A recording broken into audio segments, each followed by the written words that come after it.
Speaking through his lawyers and reporters in Adiala jail, Rawalpindi, Pakistan's legitimate Prime Minister Imran Khan said that a decade-long dictatorship has been imposed on the country through the 26th Amendment, where one man is subjugating all institutions of the country, including the judiciary, merely to retain his grip on power. Mr. Khan condemned the rise of provincialism in Pakistan, where Pashtuns are being harassed in Islamabad merely for their ethnicity. He urged the nation to remain united and remember that they are all Pakistanis above all else. Imran Khan demanded that the government immediately publish data about the arrested citizens and also about those who were brought to the hospitals after being injured, as well as those who were martyred. Additionally, the hospital and Safe City CCTV camera footage must be preserved in the interest of transparency. Mr. Khan reiterated his two demands of the undeclared martial law regime, namely the formation of a commission led by the senior-most judges of the Supreme Court to conduct an independent investigation into the events of the May 9th false flag, as well as the November 26th Islamabad massacre, and the release of unjustly detained political prisoners awaiting trials. Should the government fail to meet these demands, Mr. Khan said that he would announce the beginning of a civil disobedience movement. Imran Khan has been arbitrarily detained for 491 days.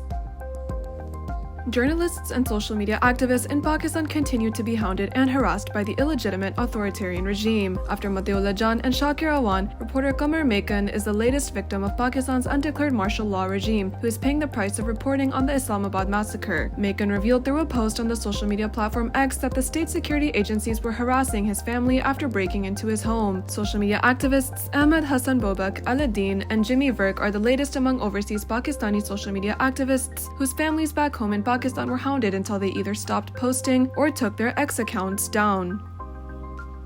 Lawyers marched in Islamabad on Friday to protest the abuse of anti-terrorism laws, the racial profiling of Pashtuns, and weaponization of the criminal justice system by Pakistan's military-backed regime in an attempt to stamp out dissent. Barrister Ahsan Pirzada spoke to veteran journalist Asad Dur, saying that the legal community would not tolerate the state planting seeds of hatred. He added that the judicial system has been crippled and compromised to such an extent that ordinary citizens no longer have faith in the courts.